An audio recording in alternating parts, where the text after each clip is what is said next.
André Novaes, bem-vindo a mais um tema, mais um bate-papo aqui no blog da Academia de Planejadores. Hoje eu quero conversar com você sobre ser peça do jogo dos outros ou ser jogador do próprio jogo. Isso vale para a sua carreira como planejador financeiro pessoal. Você já sabe, a gente está aqui na Academia de Planejadores, um lugar no qual a gente quer lhe oferecer conteúdo, qualificação e formação justamente para quem busca uma carreira cliente-centrada e a total independência de modelos de negócio que são dependentes de investimentos.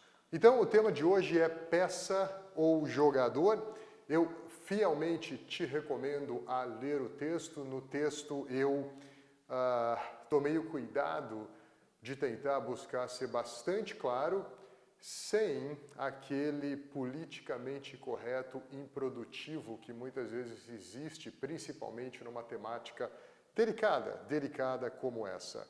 Eu uso o termo jogo e jogador em alusão de que existem posicionamentos diferentes, existe uma distinção entre você realmente ser peça do jogo de um outro ou jogador do próprio jogo.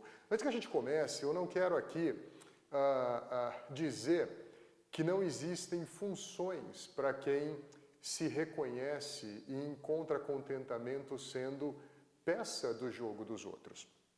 Talvez isso seja mais o seu estilo, talvez isso combine mais com a sua natureza, com a sua personalidade. Eu não quero ser a última palavra acerca disso, eu quero talvez ser uma primeira palavra acerca disso, estimulando uma reflexão um pouco mais profunda acerca do que está acontecendo. Sempre defendi a ideia de que a gente tem que ter uma visão mais amplificada, mais madura sobre o mercado que a gente atua. E eu acredito que essa analogia entre peça e jogador te ajuda bastante nisso.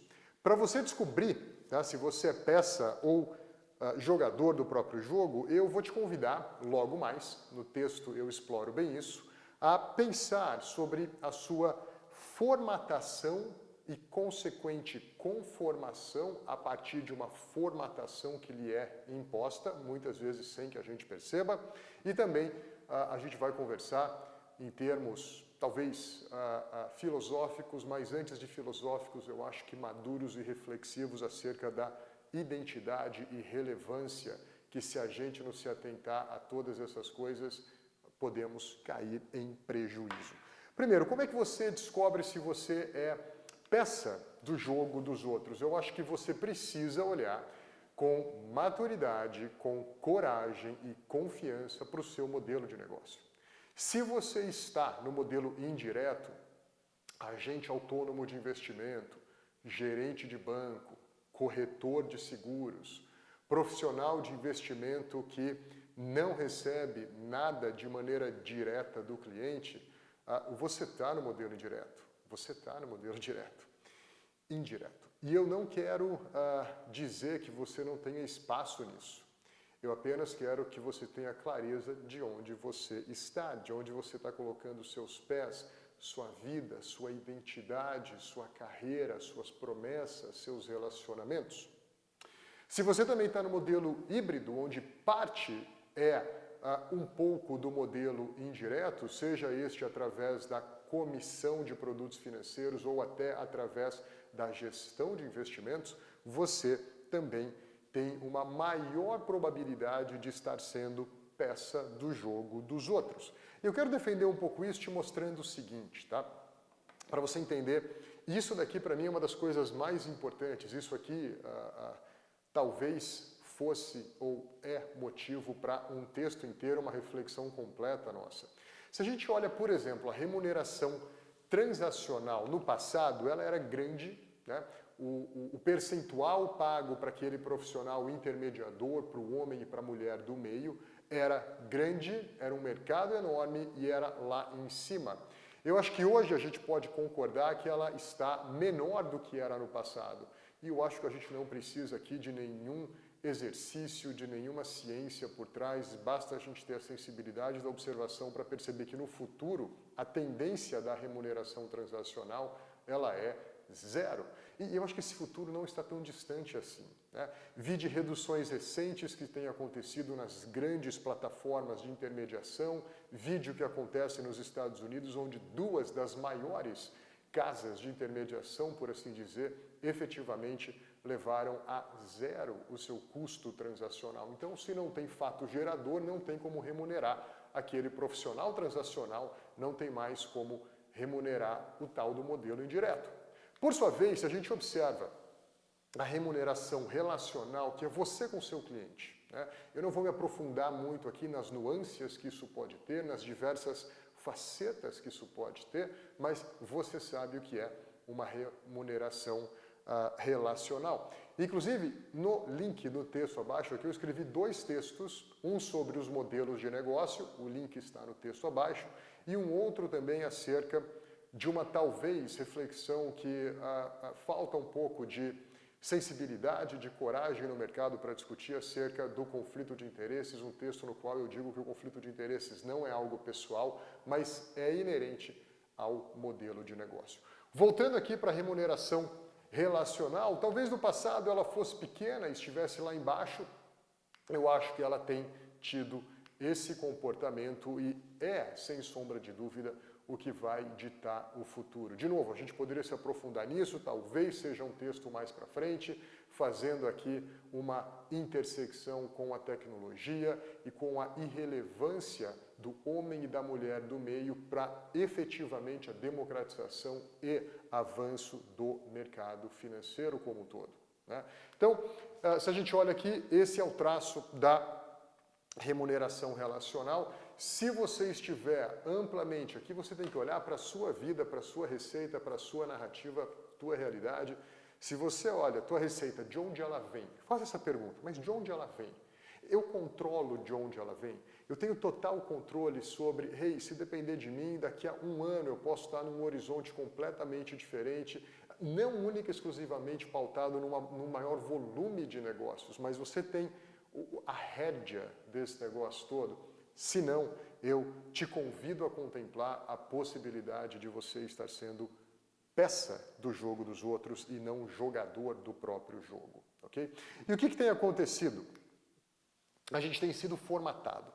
Profissionais do mercado financeiro, em sua grande amplitude, têm sido formatados para serem a mesma coisa, mais do mesmo, o mesmo de sempre. A formatação tem a ver com padrão, né? E a gente é formatado para operar em abundância a partir do posicionamento que o mercado tem de nos perceber profissionais como peça do jogo deles.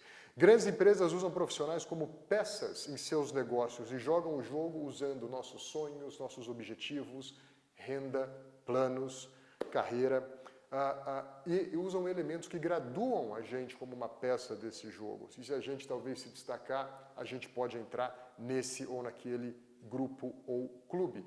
Agora, qual é o problema da formatação? Eu acho que a gente buscar um padrão, a gente buscar uma maneira de fazer, a gente buscar uma identidade, a gente buscar até uma especificidade, ela é saudável. O problema é quando a formatação leva a gente para conformação. E é o que eu mais tenho percebido no privilégio que eu tenho de ter algumas conversas individuais e íntimas com profissionais que têm a coragem de dizer: eu já tentei de outros jeitos, mas eu não consegui. É como se agora, na minha mente, a única maneira de eu conseguir operar, funcionar, derivar algum tipo de valor para mim, para minha família, isso quem diz são os profissionais, é, por exemplo, estando atrelado a uma grande plataforma e sendo remunerado pelos investimentos do cliente. Existiu um enorme brainwash no mercado para que só dá para operar desse jeito e que o melhor jeito de operar é esse. A gente tem feito poucas perguntas porque a gente está conformado a partir de uma formatação que a gente sequer percebeu que estávamos sofrendo elas. A gente hoje tem um mercado amplamente dependente de investimentos. E enquanto a gente não assumir a coragem, a coragem de mudar um pouco essa rota, a gente não pode dizer que a gente é uma profissão para as pessoas, porque a gente não ataca o problema das pessoas. A gente fundamentalmente tem modelos de negócios que são desenhados para quem está bem ficar melhor, não necessariamente para quem está ruim poder melhorar, poder efetivamente transformar. E a gente tem que olhar isso, senão, daqui a pouco eu vou entrar nisso, a gente tem um problema de relevância, ok? E um outro problema da conformação, e um talvez elemento sutil da conformação, é, por exemplo, qual é o seu sonho grande?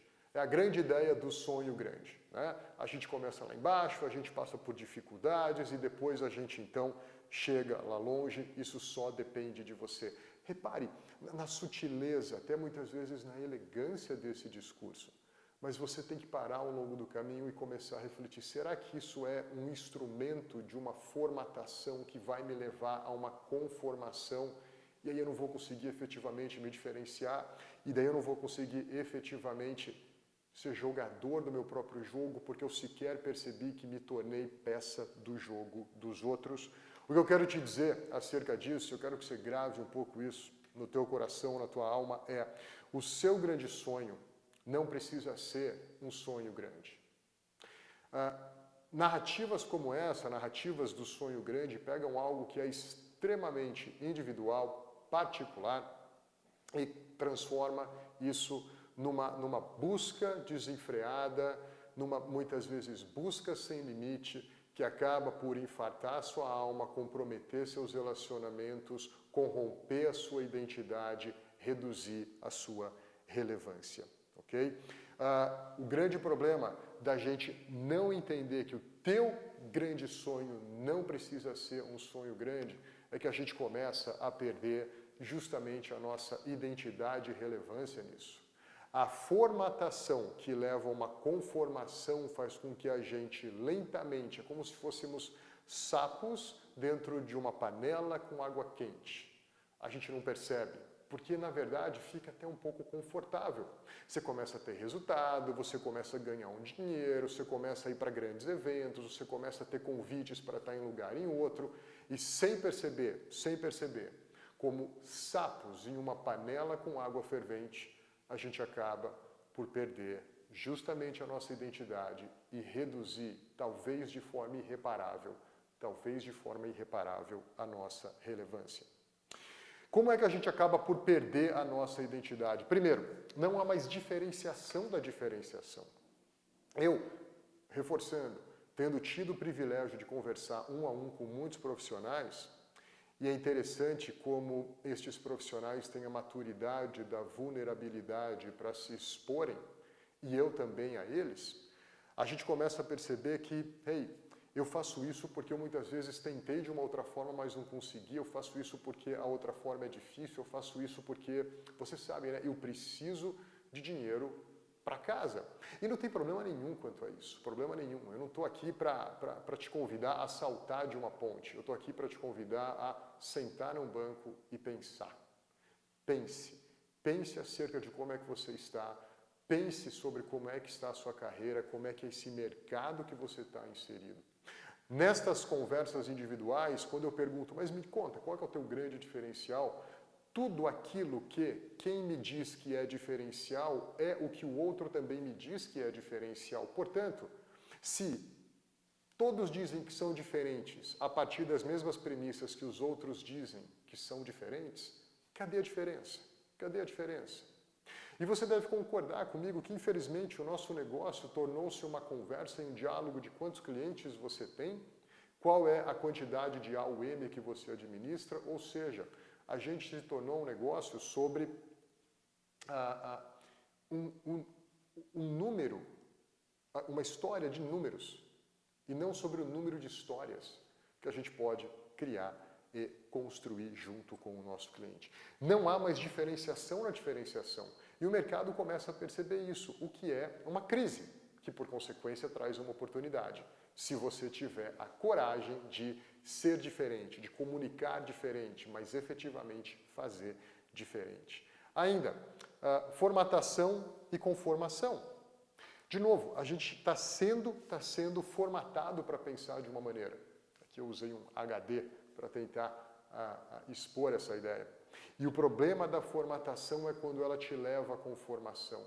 É quando você, ao invés de vamos, ver a sua própria narrativa, o seu próprio pensamento sendo preenchido por mas e se, mas eu já, mas aquilo já, você deixou de ser formatado e passou a estar conformado com alguma coisa. E, sem sombra de dúvida, o principal elemento ou a principal ferramenta que grandes grupos, que grandes histórias usam para te formatar e te levar a uma conformação que, por sua vez, resulta numa crise de identidade e numa diminuição da sua relevância, são privilégios. Privilégios. O uso de privilégios se dá de forma sutil e envelopada com a textura de gentilezas. Ao aceitar essa proposta de sair de onde você está e vir para cá, você vai ter um signing bônus de tanto, você vai ter um estímulo geralmente financeiro de tanto. Olha o escritório que eu desenhei aqui para você. Venha para essa reunião que eu vou pagar tudo para você. Ao performar melhor que os demais, você vai participar de um seleto grupo com encontros incríveis, em hotéis incríveis, tudo pago para você. Ao aceitar privilégios, você acaba, muitas vezes, por comprometer a sua identidade. Por quê? Porque você depois vai, mesmo que de maneira subconsciente, se ver constrangido em verdadeiramente comunicar e falar aquilo que você acredita. Por quê? Porque você foi comprado com privilégios sem você ter percebido que vendeu a tua identidade. Isso é muito grave, pessoal, porque eu quero que você grave essa frase aqui. A gente deve cuidar da nossa identidade como planejadores, como verdadeiros planejadores, para não perdermos a nossa relevância junto aos nossos clientes. Esses modelos abundantes, aonde a gente perde a diferenciação, aonde a gente é formatado e acaba sendo conformado, e aonde a gente é encharcado com privilégios, tem um único objetivo. Não é necessariamente comprometer a sua identidade, mas é sim reduzir a sua relevância. Reduzir a sua relevância. E é fundamental que você tenha clareza disso. O que eu te convido a fazer? Eu acho que você tem que desenhar uma linha. Você tem que desenhar uma linha. De um lado dessa linha é importante que você veja que existem iniciativas sutis, envelopadas com a textura de gentilezas, mas que te levam a uma formatação que vão lhe reduzir a conformação. Do outro lado dessa linha existe conscientização e encorajamento. E eu quero aqui poder, de novo, não ser a última palavra, mas uma primeira, e continuar esse diálogo contigo para, que tipo de consciência a gente tem que ter acerca do mercado que a gente está, de como ele funciona, de quais são as histórias por trás das histórias das quais a gente faz parte. Cuidado para não ser vítima do que está acontecendo. E a única maneira de você não se tornar vítima é você ter uma perspectiva que ele enxerga como protagonista. Mas o caminho para o protagonismo passa. E aqui agora é o momento que você vai dar um check-out desse vídeo. Está preparado? Estou dizendo que você vai dar um check-out. O caminho do protagonismo é a obediência. A obediência. Escute aquela voz que tem dentro de você. Acerca de, isso aqui está errado, eu preciso fazer alguma coisa sobre isso. Eu sei que eu estou me tornando irrelevante. Apesar do conforto, apesar dos privilégios, eu estou percebendo que a minha identidade tem sido cada vez mais do mesmo, o mesmo de sempre. Olha o discurso, olha a maneira de se vestir, olha a linguagem, olha as desculpas, olha os motivos. Parece que a gente está mais ou menos igual, todos iguais. Observe isso, tenha a conscientização e busque encorajamento. Estou aqui para te ajudar, não quero me posicionar como a última bolacha do pacote, como sabe tudo, mas ao mesmo tempo é um caminho que eu tenho decidido trilhar já há mais de 12 anos, 15 na verdade, quando eu pego os 3 primeiros anos da minha carreira individual, mas isso não é sobre mim e minha carreira, é mais sobre você, sobre a sua conscientização e o encorajamento que eventualmente eu posso lhe dar. Trace uma linha onde você diz, daqui eu não passo. Quem vai te levar dessa linha, da onde você está consciente, coragem para ser diferente, são privilégios que vão acabar por te formatar e reduzi-lo a uma conformação, a um estado conformado, e aí você perde a sua identidade e você já destraçou a sua relevância junto aos clientes. Desenhe, desenhe, desenhe essa linha. Para refletir e praticar, leia o texto ele tem mais recheios do que isso. Eu te convido a, primeiro, você sente que está sendo formatado por um mercado em que todos se dizem diferentes pelos exatos mesmos motivos? Vá para a rua, converse com pessoas, converse com seu concorrente e pergunte para ele o que te faz diferente, o que você fielmente acredita que te faz diferente. Se você tiver 7 dessas conversas, eu afirmo que 7 delas você vai ter a sensação de, caramba, é o meu pitch, é o meu discurso. Cedo ou tarde, e é muito mais cedo do que tarde, o mercado percebe isso e muitas vezes ao perceber, porque você já perdeu a sua identidade, você não consegue reconstruir a sua relevância. Outra reflexão, ou você sente que, e isso apenas vem de uma reflexão madura, que você já passou da formatação e já está num estágio de conformação.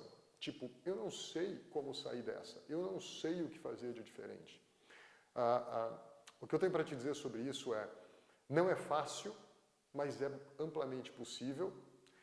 Não tente sozinho, porque o caminhar sozinho vai te levar ao ensimesmamento, que vai acabar por mais ainda reduzir a sua identidade. Faça com outros. Dá uma olhada no texto anterior, no qual eu comento um pouco sobre divergência, convergência, confluência, ok?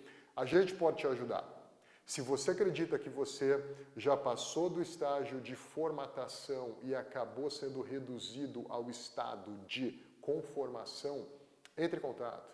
A gente tem um negócio diferente para poder bater um papo contigo? Sim, é um negócio. Sim, a gente tem cursos acerca disso, a gente tem mentorias que vão nessa direção, mas fica aqui o convite para pelo menos você saber que você não está sozinho, ok?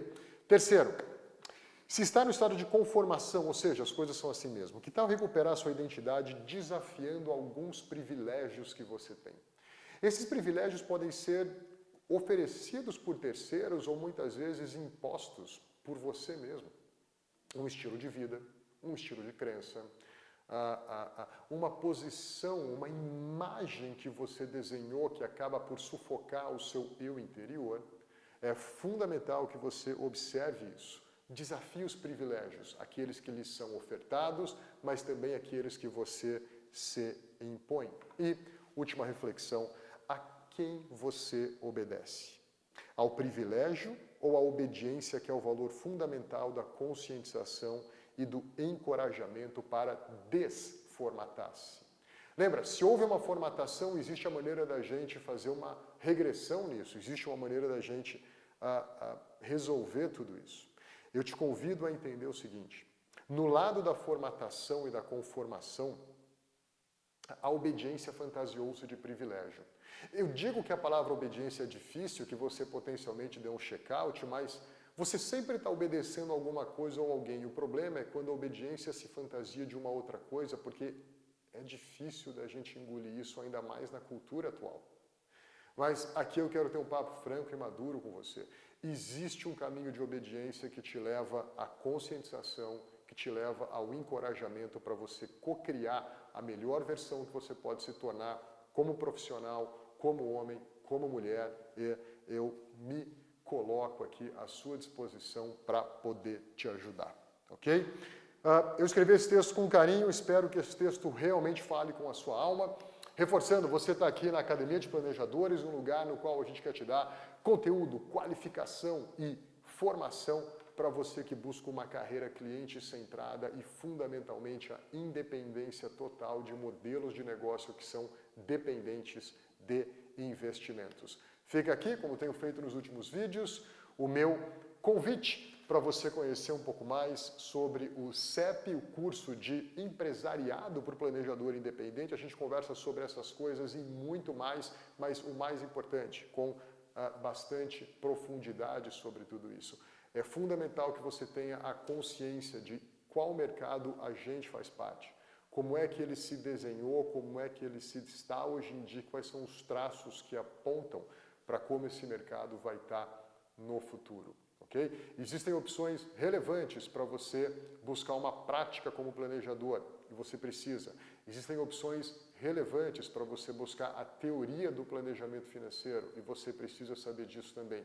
Mas essa terceira formação, esse terceiro pilar, que é o pilar da consciência sobre o mercado, que é o pilar do entenda que mercado é esse, é fundamental até para que você depois decida que tipo de teoria eu busco, que tipo de prática eu devo almejar, ok?